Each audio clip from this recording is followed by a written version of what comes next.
In today's class of software engineering, we have started the important unit in our subject, which is agile development. This is the common buzzword which we hear in industry. When we go for any software industry, we always hear the word agile. This is the most trending buzzword which we hear in any software industry. So we saw the introduction part for agile, and we are in agile process models. In that, in the stress class, we were in extreme programming concept. So this extreme programming, one second. So we started this extreme programming, but we couldn't end it up in the stress class. Now coming to this extreme programming, the short term used is XP. We are taking X from extreme and P from programming and calling it as XP. This is one of the very important model in agile, which follows agile development. See, students, in this chapter we'll be seeing different process models. So all these process models, whichever we are seeing, all these models follows the agile principles which I gave you in the beginning introduction class of agile. See, any model you are using, all these models always follow the agile principles and the values which we gave, right? Now coming to this extreme programming, here we'll be seeing the following concepts: XP values, process, industrial XP, and XP debate.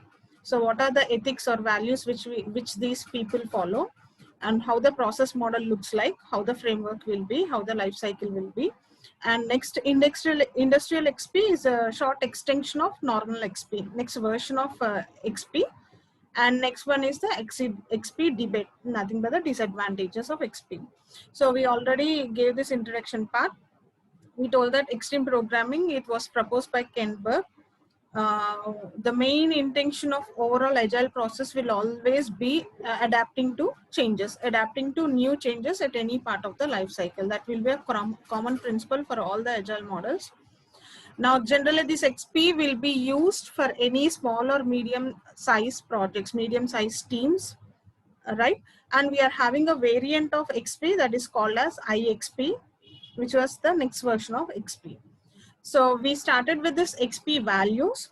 We are having 5 values which all the members in that model, in that agile team, will follow.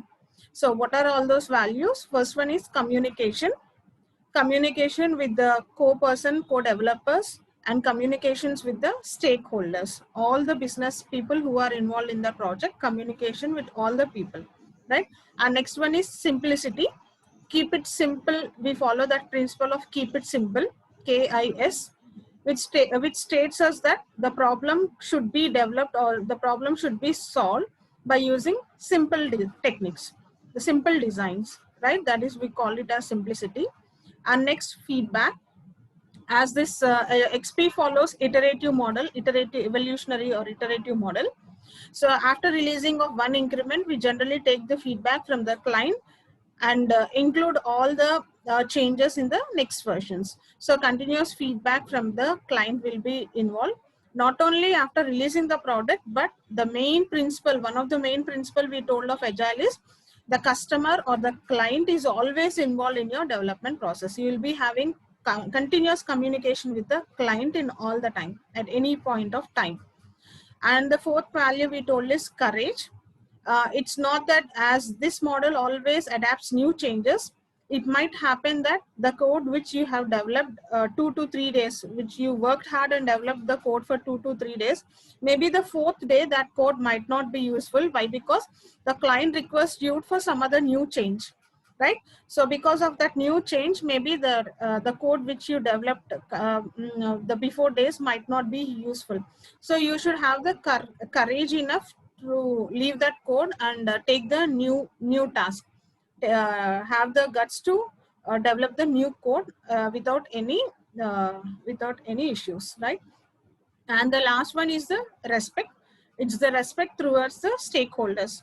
So generally all the developers have a common intention in mind that developers belong to some technical group, whereas the customers or the stakeholders and stakeholders, business stakeholders, all these belong to non-technical group. So they might be a feeling of grouping, like technical group and non-technical group, but that's not the issue here. In agile process, we always say that the customer should be given the main priority.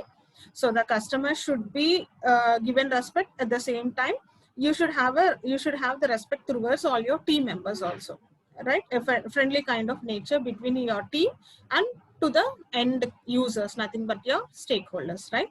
So these are the 5 values that should be followed if you use for extreme programming. And next, coming to the process model, how the XP process models look like. See students, I previously told you in traditional framework activities, we commonly have 5 framework activities. The same framework activities will be repeated in all the process models, but with slight variation. Might be the naming, might be some different naming, or maybe 1 or 2 modules might be combined into a single model. But the overall intention of the 5 framework activities will be done in all the process models, whether it is traditional process models or agile models. In any way, any models will be using all those 5 framework activities with slight variations, right? But by then the intention will be the same in developing the product. And coming to this XP process models, here we are having 4 framework activities. First one is planning, design, coding, and testing. Now we'll be seeing one by one what actually is done here. See, this is an iterative model, evolutionary model. So that is why it looks like this. It says that after one increment, a product is released, and after taking the feedback, the second increment is released, and so on until the client is satisfied. Now coming to these phases, here we are having a planning phase. So in the planning phase, the following activities will be done by pre. So what are all the activities that are done in planning phases? First one is you will be considering the user stories.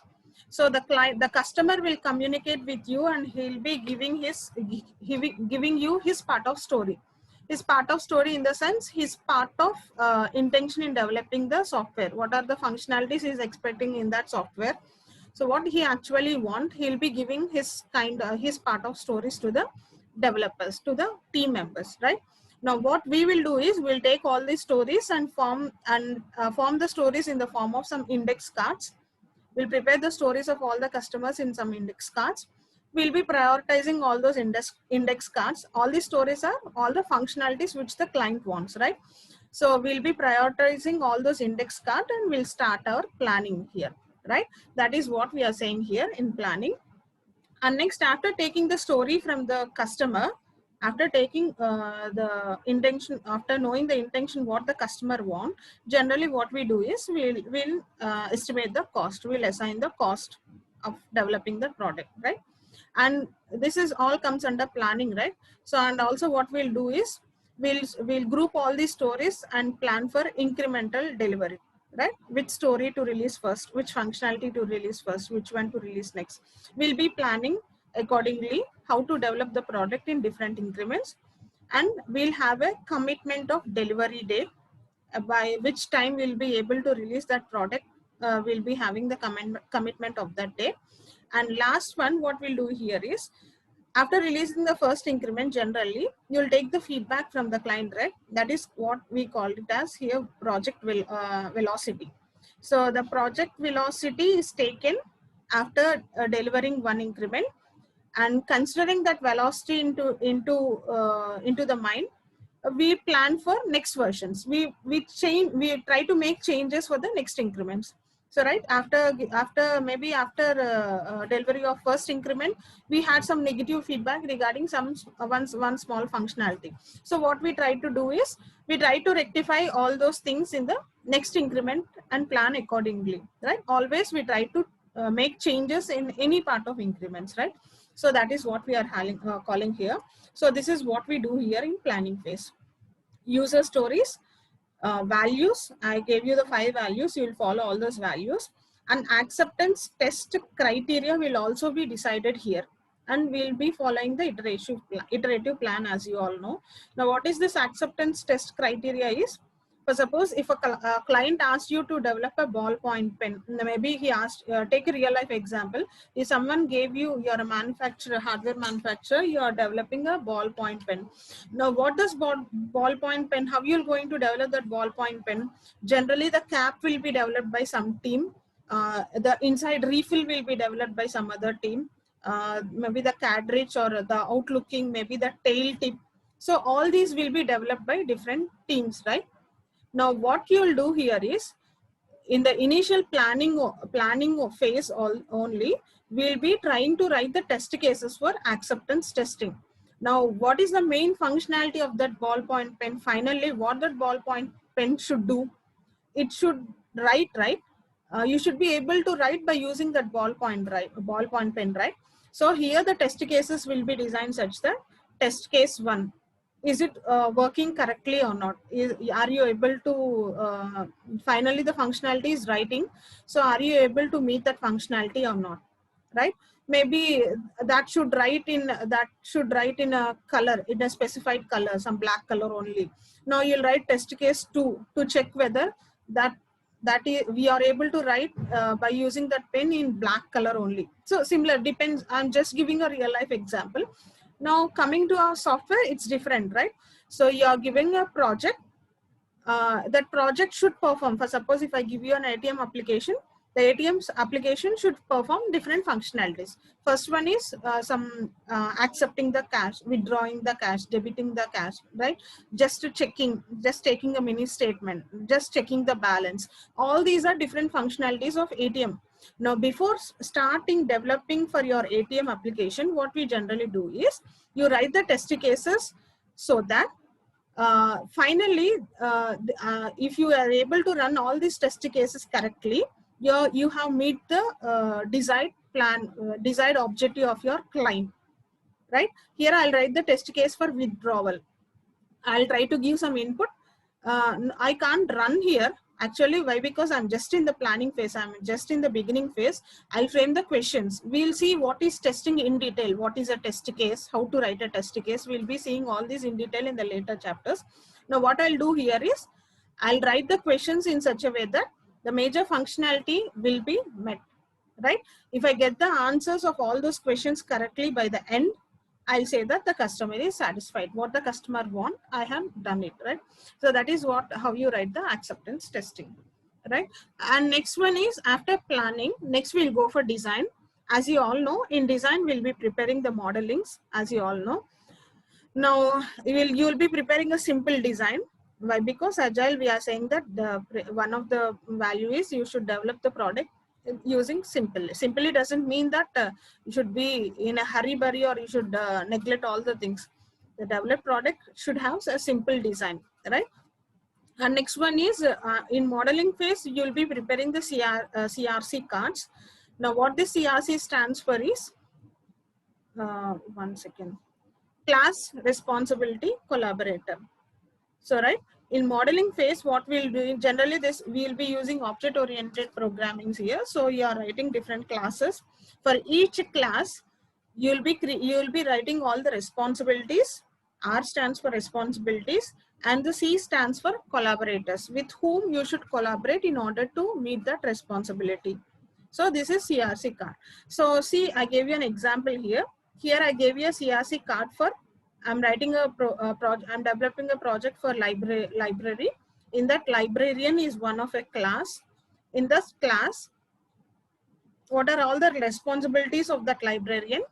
And in order to meet these responsibilities, with whom he should collaborate, right? So first one you see here for the librarian, check-in book is one responsibility. Checkout book is another responsibility. Searching for the book is responsibility. Knowing all the book's details.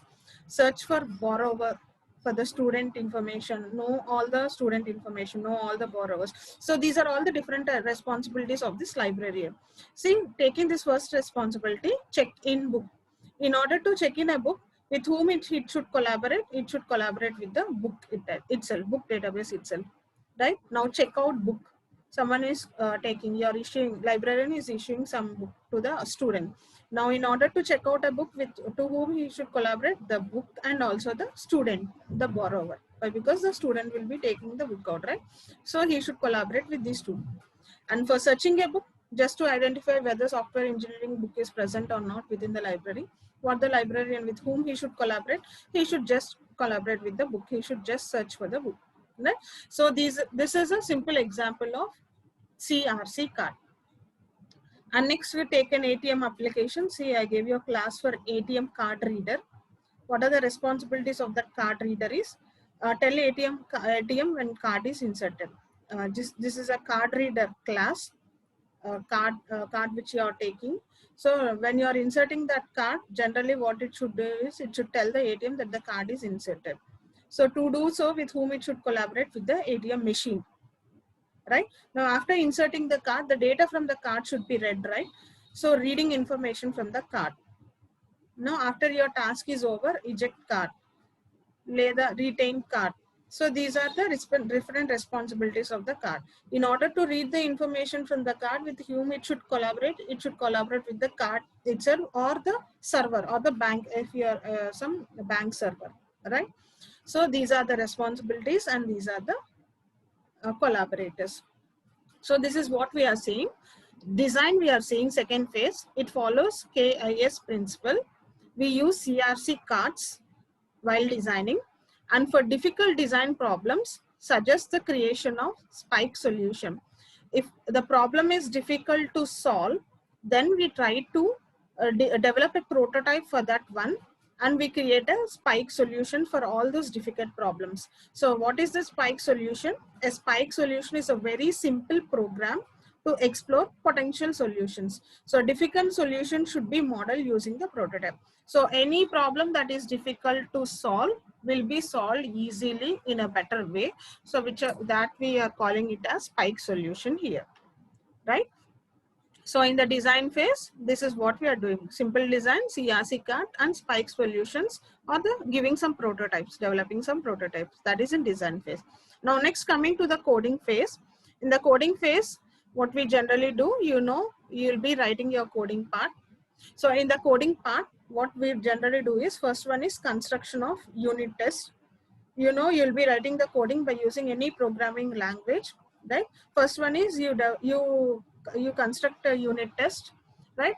Here unit test is, I already told you, if you are taking a pen as example, cap is developed by some individual, right? The tail part is developed by some individual, refill is developed by some individual. So all those individuals, they'll first test how whether the developed component is developed correctly or not, right? So developing each of the modules components individually. And next, what we do generally, we take the cap and set with this pen. We take the tail part and insert with this pen. We insert the refill inside. Now while combining both these two, while integrating the cap with the pen, we check whether both these two are able to collaborate, whether it is fitting correctly or not, right? So while integrating different components, we test whether one part is combined with another part or not, or whether we are having any gap while you are inserting all these things. That is integrating testing, right? And after that, the pen finally is tested. That is called as system testing. And the purpose of this pen is to write, right? So that is called as acceptance testing, checking the final functionality of this pen, right? So that is what we are doing here. After coding, you will be performing different testings here. Next, generally, one of the principle of this extreme programming is it encourages pair programming. Now, what this pair programming is when someone is writing a code in that team, it is not done by single person, but two persons will be sitting in front of the desktop. Two persons will be sitting in front of the laptop. One person will be writing the code, whereas the other person who is sitting beside him, aside of him, will be checking what this person is coding. So, right, both the people will combine and then do the work. They'll share their information, knowledge, and then do the work. So when one is writing the code, the other is continuously seeing the screen and he is monitoring, he is checking whether they are developing correct, whether this person is coding correctly or not, maybe by mistake, whether he is doing some errors over there. So instead of waiting for testing time to identify the errors, there is person sitting behind and always checking me whether I'm doing the work correctly or not. He's always monitoring me, right? So that is called as pair programming. Pair is two persons sitting in front of a single desktop, right? One is writing and one is checking. So what will be the advantage of this? When someone is continuously monitoring, generally our error ratio will be, we'll not make errors. First thing is we'll not do any errors. If at all by mistake we do any errors also, immediately the opposite person will be identifying us and he will be rectifying us, right? That is called as pair programming. And in this coding, we'll be always encouraging refactoring. So I already told you, refactoring is refinement of internal program design, right? Refactoring is, see here, I gave you the definition, improves the internal structure of the code, but external behavior not affected. So suppose in one module, you are having some 100 lines of code, you again checked it, and you came to know that there is no need of writing 100 lines of code to perform this module. It can be just within 50 lines of code. It can be completed within 50 lines of code. What you'll do is, you'll refactor it, you'll modify it into 50 lines of code, but finally the functionality will be the same. In both the cases, the working will be the same, but I am able to limit the number of lines to some extent by refactoring, right? So that is what you call as refactoring here. Coding, in the coding phase, you will be performing refactoring, decreasing the size if necessary. You will be encouraging pair programming. You will always be performing unit testing, and next you will be continuous integration testing will be done. You will not wait for all the components to be developed individually. When two units are developed, you will try to integrate them, and when third unit is developed, you will try to integrate them. So continuous integration will be done here. That is what we call here continuous integration. This is done in coding and testing continuously. And in testing particularly, we will be performing the acceptance testing. See, initially I designed some questions, right, by which the client will be satisfied. If I'm able to solve all those things, the client will be satisfied. So I'll be running all those questions, and if I get the expected results, I'll say that finally that test it is accepted, right? And next, after acceptance testing is completed, what we do is we release the product into the market. And after releasing the product, here you calculate the project velocity. See, everything will be same in all the framework activities, but there will be slight terminology difference. You should be able to identify the terminology. So, right, see here, particularly in this, I'm using the terminologies as user stories, CRC cards, spike solutions, refactoring, pair programming. All these are not present in previous models. But in XP particularly, when you're writing this model in question paper, I should see all these terminologies. Right, see here where I'm saying as project velocity is computed, right?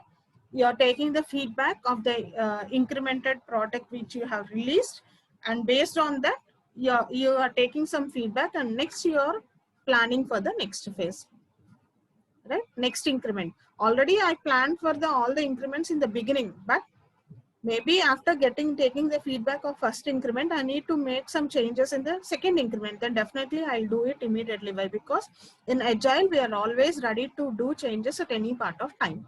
So this is the life cycle of extreme programming, students. This is very important concept in Agile development. XP is the first model. So it's very important model. So these are the 5 framework activities, right? And next, coming to extreme IXP, I already told you, in XP is the basic one, and next versions we call it as IXP, called as industrial XP. Now this industrial XP, all these models follow the same process principles. I'm again repeatedly telling, all these models always follow the 12 agile principles which I told you in beginning, on all the values which I told in the beginning. Including all those, what are the extra things we are saying in all the models, right? Now coming to IXP, it follows 6 practices. So what are all the 6 practices is, prior to initiation of IXP project, the organization should conduct a readiness assessment. The assessment ascertains whether, see, if someone is going to assess you, first of all, he should have an enough knowledge, he should be an enough expert, so that he will be able to assess you, right? So if anyone is going and if anyone is testing you in some subject or some any area, he should be an expert in that area. Then only he can assess you, he can test you. Here assessment is checking In assessment is conducting some exams, conducting some quizzes, conducting some, so that kind of things for students. So what we are saying here is, when this company is supporting any organization, any company, if it is supporting ISP, first of all, this organization should have enough standards so that it is able to incorporate all those new things, right? IXP is a new thing, Agile is a new thing. First of all, that company should have enough standard, enough facilities so that it can incorporate the new model like Agile, right? So that is what we are saying here, right? An appropriate development environment exists to support IXP. Now, what initially we'll check is, first of all, we should check whether that company or organization in which you are working, whether that is having appropriate development environment so that it can support all the latest version, all the latest principles which IXP include, right? And next you see that the team will be populated by the proper set of stakeholders. So different group of stakeholders, all the stakeholders ideas will be taken into consideration while doing Agile, right? So I should first of all check that whether all the team is having good stakeholders, proper set of stakeholders, right? Again, we should check that organization has a distinct quality program and suppose continuous improvement. I should be able to check that whether that organization is having enough quality standards, enough quality assurance team, and whether that organization always supports continuous improvements. So if any organization give you some question and ask you to solve that question as it is not asking, it is not allowing you to take any your own decisions, but it is just giving you some strict deadlines. You should do exactly what it is asked to do. So all that will not be supported in Agile, right? So why? Because in Agile we are saying that you should always give importance to developers. You should always help motivate the developers. You should give them enough freedom so that they can implement new ideas, new things, all these kinds of things, right? So first of all, you should check whether the organization is supporting all the continuous improvements, right? And the last one is whether the organization culture will support the new values of the Agile team. Agile is the modern thing, right? Maybe some organizations which are from decades ago might not accept the new Agile principles, all these principles we gave in Agile, right? You should first of all check that. So that is what we are saying in readiness assessment. So in IXP, when you can say that your product can be developed by using IXP is if your organizations follows all these 6 practices, then you can say that you can implement IXP there, right? And first one is we saw is readiness assessment, assessing your organization first. Next one is project community. So the project community is in previously in XP, we told that XP will be used when you're having small or medium size projects, right? But IXP will be used for large size projects. That will be the difference. For XP, small and medium, whereas for IXP, large size projects, right? So in XP, we call them as team, group members as team, whereas in IXP, that team is morphed into community. There we call them as team members, but here we call as, why? Because it is a larger product, large size project. So we call it as community instead of team here. The community includes all the stakeholders, all the developers, all the business people, all the people as in team. Everyone will be having their own functionality, their own tasks, right? So, but here we use the word as community instead of team, right? And the next one is, next practice is project capturing. We always try to determine whether how the project is completed, how it is going to complete, how it extends or how it replaces existing systems or processes. See, when you are developing your one product, any project, if that project completely exists before, then there is no there is no use of doing that project, right? When you are doing some project, your project should include some new feature which is not present till yesterday. At least one small functionality which is not present in any of the projects till yesterday, but you have just added that new feature, one small part. I don't say that the complete project should be different, right? If I take a library management system, I'll be having number of library management system projects, right? But if you are developing same old library management system, you should develop one small extra feature which is not present in the previous things, right? Maybe that extra feature might be some alert message to your phone. Maybe till now your students are not getting any alert messages to your phone when your due date is coming, right? Maybe you included that feature. Maybe instead of barcode scanning, you use some other QR code to scan your book. Anything, any new feature. If you are able to include that new feature, then there is some use of developing that project, right? So similarly, what this feature is saying is, whatever project you are developing here, we'll always be monitoring that whether it complements, whether it extends or replaces the existing system or processes, whether something new is done in that or not, right? That is one practice. And the next practice is retrospectives. So what we generally this is a new terminology here. What it generally means is a simple meaning. A technical review after a software increment is delivered is called as retrospective. So after releasing one increment, you'll take the feedback from the client, right? After taking the feedback, we'll conduct some reviews. We'll conduct some technical reviews, the plus and minus, the pros and cons that we got from the first increment. Generally, that technical review, you call it as retrospectives, right? And next one is continuous learning. Always you should support continuous learning. So generally, the members of the XP team are encouraged to learn new methods and techniques that can lead to high quality product. It's not that you learn some C language today and tomorrow you'll go for a software company, you'll develop the project on C only, right? It does not work like that, right? Now, the C language will not be helpful for you, will not be used for you in your real life environment while working, right? You'll learn new technologies, you'll learn the present trending language at that time. So all these things. And finally, your product should be a quality one. So you'll be learning the new things continuously. That is called as continuous learning. And the last one is test-driven management. It establishes a series of measurable destinations and then define mechanisms for determining whether or not these destinations have been reached. That is, in a single word, I'm saying that assessing the state of project and the progress that has been made to date. So I plan that within 1 week, I'll complete this part of work in my project development.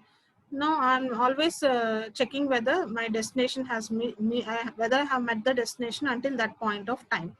Whatever work I'm supposed to complete it within that 1 week, whether I completed that work within date or not, whether I'm lagging in some way or not. So always that is done here. That is called as test-driven management. Always testing whether you have met your destination till date or not. So these are the 6 practices. These are the 6 practices which we include in IXP. Apart from all the previous principles, what are the extra things which we follow in IXP is, IXP includes readiness assessment. First of all, I'm checking whether I'm having the proper standards in my organization or not. IXP is done for larger projects. So here we call as project community. All the group members or team members are called as community here. Everyone will be having all the responsibility, right? And next one is project catering, right? Whether I am improving something in my project or not, or either I'm doing the same old thing or whether I'm able to improve some new things in my project or not. Test-driven management, always checking the destinations, whether I have completed the work in time or not. And retrospectives, after releasing one increment, the technical review is conducted on that incremented version. That is called as retrospectives. And continuous learning. Always the team members will be learning new methods, technologies, models, all these things in continuous learning. So this is IXP special features. And the last one is in XP is XP debate. XP debate is nothing but the disadvantages in XP. So what are the disadvantages we have in XP? So that disadvantages include, first one is requirements volatility. So generally, any agile, I'm saying that we keep on changing. Whenever the customer comes to me and asks to make any changes in any part of development, I keep on including all those changes. So what generally happening is new requirements are keeping on coming from the clients. The client is always giving you some new things to do. New requirements are always coming at any stage. And finally, some point of time, the scope of project maybe completely it will change, right? I thought of developing a project, a small project. That scope is limited to some extent, but because the client is always asking us to do some new things at any time, I'm including all those new things in my project. Now my small project has become a very big one. Maybe my cost estimation will be differing. Maybe my budget plan will be differing. All the things will keeping on changing, right? Why? Because requirements are keeping on changing. So I'm keeping on changing all the things here. And conflicting customer needs. See, right? One principle we told here is always you should communicate with the customers, right? Maybe in that project you are having different group of customers. For suppose if I take any project that is related to our college, in our college we are having management team, right? We are having staff, we are having students. These three people are three different areas, right? Management people will be thinking of something, some needs, and staff, the working staff will be thinking of some other needs to be included. Whereas the students, they will be thinking of some other by which they will be benefited, right? So it will be difficult to satisfy different group of customers needs in a single project, right? So conflicting customer needs, right? And requirements are expressed informally. So this is what we told. We are always telling that we are taking the changes at any time. That is very good advantage. But because we are informally taking all the requirements at any time, maybe it will become a drawback after some amount of time. See, right? Yeah, I can do my work until my limits. Why? Not that I'm sitting here. I'm open to take the changes.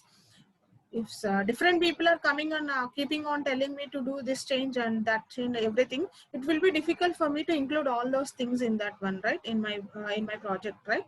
So that is what we are saying here. Requirements are expressed informally, and there is no specific document. But whereas in traditional models, if you remember, in the planning phase itself, in the initial phase itself, you are taking a document from the client. You are making a contract with the client.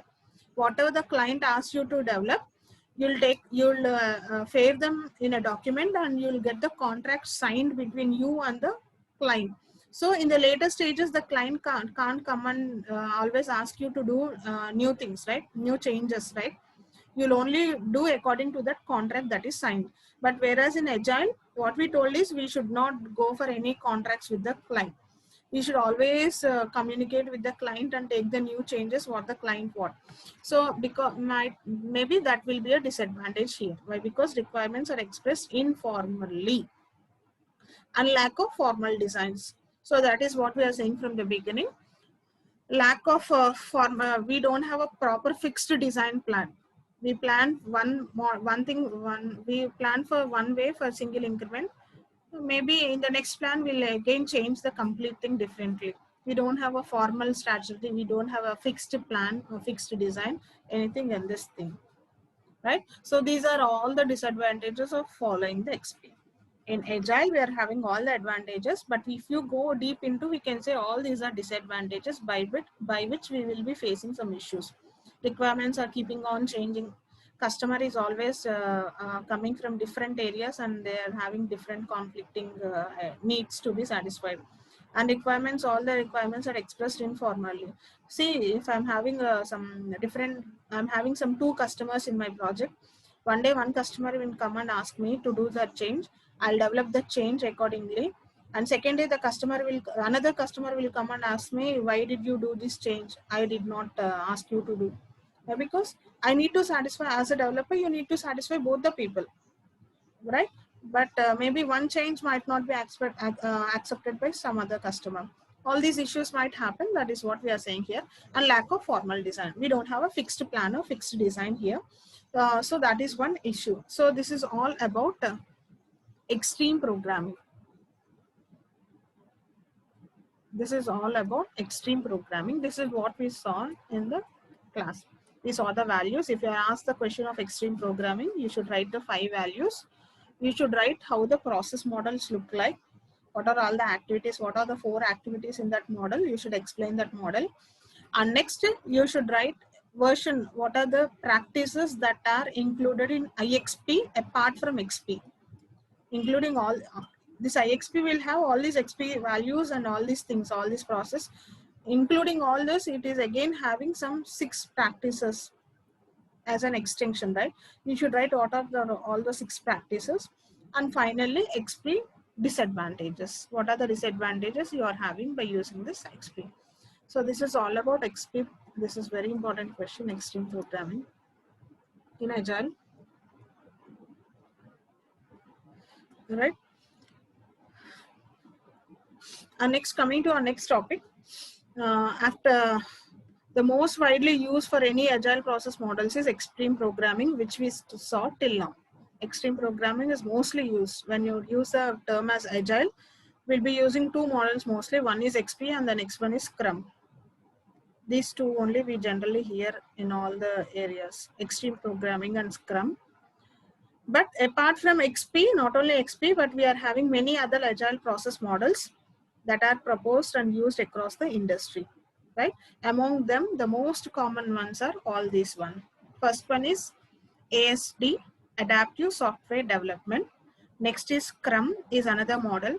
Next, Dynamic Systems Development Method is another model. Next, Crystal is another model. FDD, Feature Drive Development is one model. Learn Software Development is one model. Agile Modeling is one. Agile Unified Process is one. So these are all different process models apart from XP. XP is one, first one, it is very important one. Apart from that first one, XP, we are having all these things. We will be seeing all these models in detail. Now coming to our first model, ASD, Adaptive Software Development. So as the name specifies, see students, again I'm repeatedly telling you, all these agile models always include all the 12 principles I told you in the beginning, all the values which I told you in the beginning. All these models commonly include all these principles. Now coming to this adaptive software development, the term came as adaptive here because it is adaptive to changes at any part of time. The system is able to adapt new changes at any part of time. That is what we call, that is what we use the term as adaptive software development. So it is proposed by Jim Highsmith. What are the characteristics of this ASD? What are the characteristics of the ASD model is? The distinguished features or characteristics of this ASD model is, first one is mission driven planning. It will be having a proper plan, a mission driven plan, right? A very good plan, a proper plan. And next one is component based focus. As all models support this, here also we will be releasing in the form of components. And next one is time boxing. Here time boxing is nothing but fixed time. So if you are taking this project, if you think that your project should be completed within 1 month of time, then that should be fixed. Within that 1 month, you should definitely complete the project. Fixed time is called as time boxing here. Right? It always explicit consideration of risks.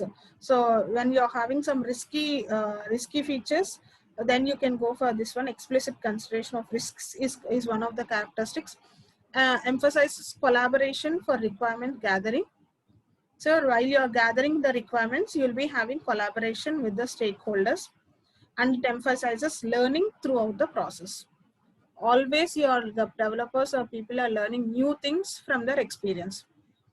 While they are developing the product, while they are doing first increment, they are learning new things. All those new things will be included in the next increment. So that is what we are saying here.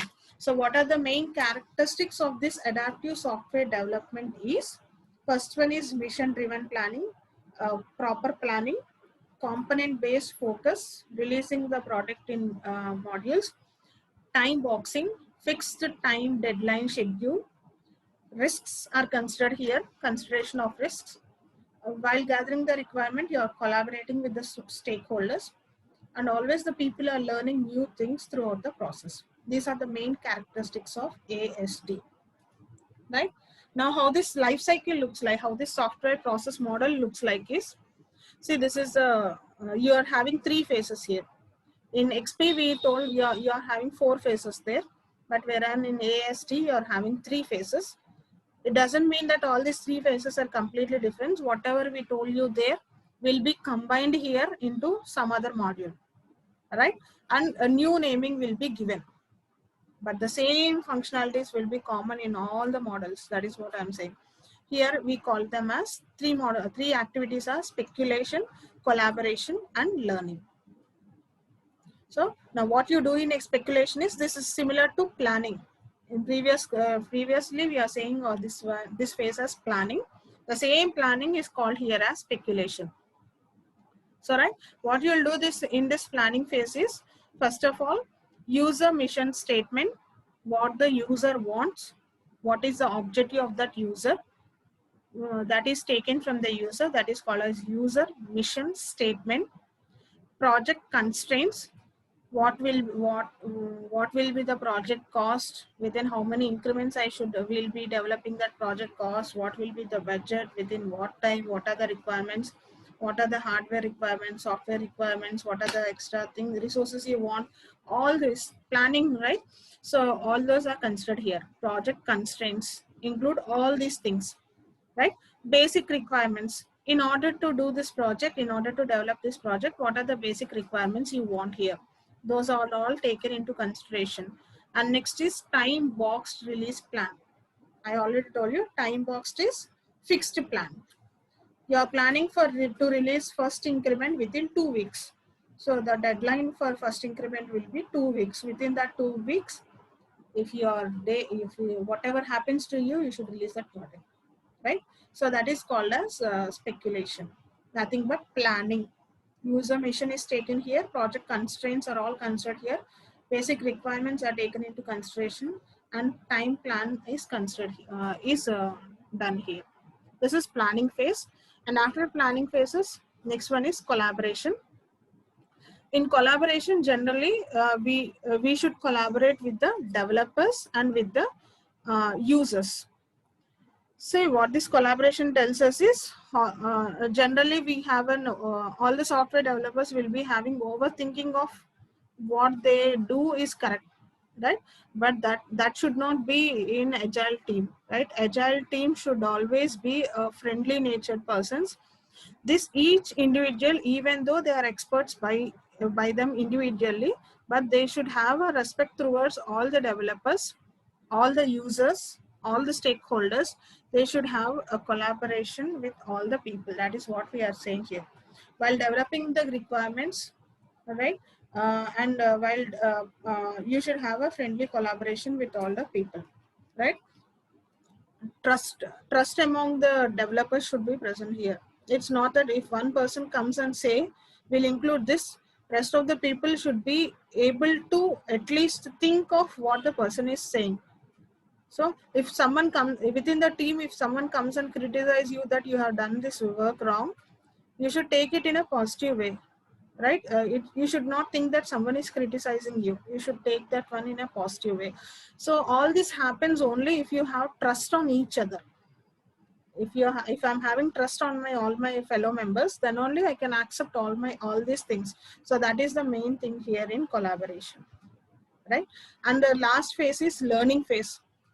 This learning phase includes components implemented, tested, focus groups for feedback, formal technical reviews.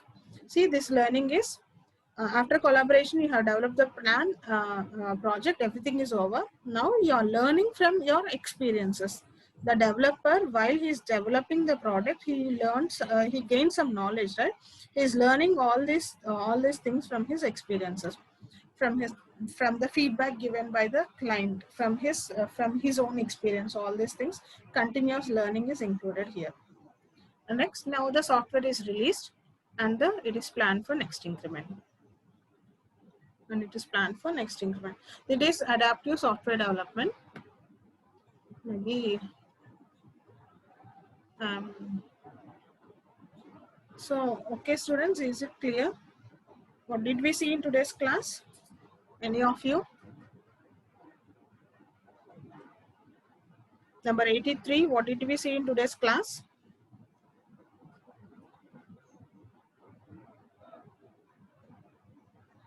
83.